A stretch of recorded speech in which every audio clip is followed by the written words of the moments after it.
बिस्मिल्लाहिर्रहमानिर्रहीम। अस्सलाम वालेकुम व्यूअर्स।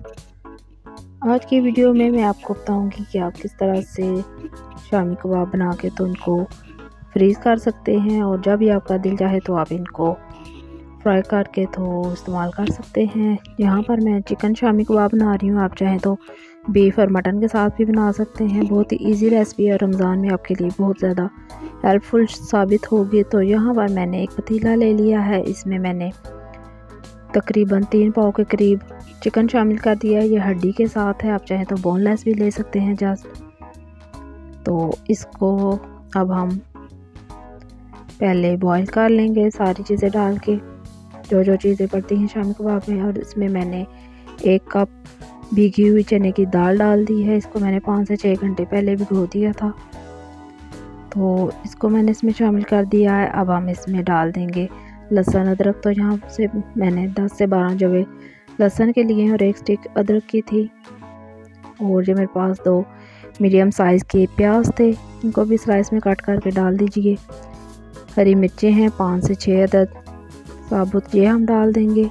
अब हम इसमें आधा कप हरा धनिया शामिल कर देंगे। 1 टीस्पून इसमें हमने नमक का शामिल कर दिया है, हाफ़ टी स्पून हल्दी पाउडर और हाफ़ टेबल स्पून हमने इसमें पिसी हुई लाल मिर्च का पाउडर शामिल कर दिया। 1.5 टेबल स्पून पिसा हुआ खुश्क धनिया, आप साबुत भी शामिल कर सकते हैं। 1 टेबल स्पून हम इसमें चिली फ्लेक्स शामिल कर देंगे। मेरे पास 1 टेबल स्पून है ज़ीरा पाउडर, ये मैंने शामिल कर दिया है। मिक्स साबुत गर्म मसाला है, इसमें आप लौंग, साबुत काली मिर्चें और 2 से 3 बड़ी इलायची हैं, सब्ज़ इलायची है। ये सारा मिक्स जो साबुत गर्म मसाला होता है वो मैंने 2 टेबल स्पून इसमें शामिल कर दिया। और अब हम इसमें हस्बे ज़रूरत पानी डालकर तो इसको बॉईल कर लेंगे। तो इसको अब हम बॉईल करने के बाद आपको दिखाते हैं। पहले इसको हम मिक्स करते हैं और इसके बाद इसको हम चूल्हे पे चढ़ा देंगे कवर करके।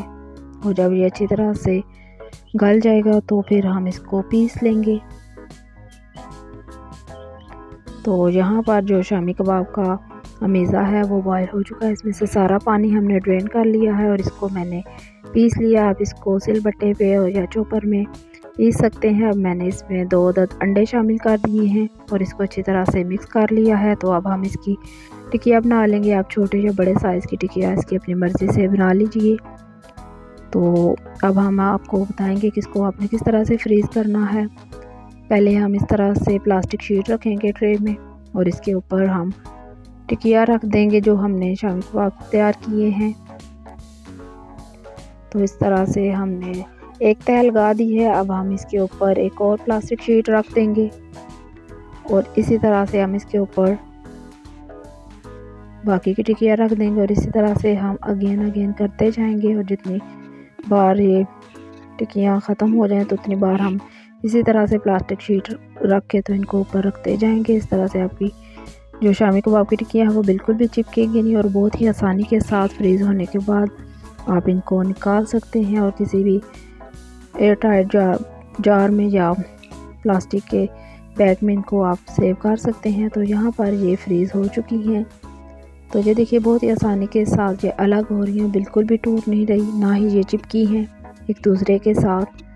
तो ये अच्छी तरह से अब फ्रीज़ हो चुकी हैं। तो अब हम इनको प्लास्टिक बैग में डाल देंगे। जितनी टिकिया हमें एक बार के लिए चाहिए उतनी हम इसमें डालते जाएंगे और इनको हम दोबारा से फ्रीज़र में रख देंगे और जो टिकिया हमें चाहिए वो हम फ्राई कर लेंगे। तो आपने अभी तक वीडियो को लाइक नहीं किया तो वीडियो को लाइक कर दीजिए और अभी तक मेरे चैनल पर न्यू हैं तो ज्वाइन कर लीजिए बेल के साथ। इस चैनल पर आपको बहुत ही ईजी और मज़ेदार सी रेसिपीज़ देखने को मिलेंगी। तो इसी तरह से सारी टिकिया हम बैग में डाल के तो इनको फ्रीज़ कर लेंगे और रमज़ान में ये हमारे लिए बहुत ही आसानी हो जाएगी। तो बहुत ज़बरदस्त ये रेसिपी है, बहुत ही मज़ेदार ये चिकन शामी कबाब बनकर रेडी होते हैं। तो इनमें अंडा डाला हुआ है तो आप इनको निकालिए और डायरेक्ट गरम ऑयल में फ्राई कर लीजिए, अंडा लगाने की ज़रूरत नहीं है। तो बहुत ही मज़ेदार ये हमारे शामी कबाब बनकर रेडी हुए हैं। अगर आपको मेरी ये वीडियो अच्छी लगे तो इसको लाइक भी कीजिए और अपने फ्रेंड्स एंड फैमिली के साथ शेयर कीजिए। मिलते हैं नेक्स्ट वीडियो में। अल्लाह हाफिज़।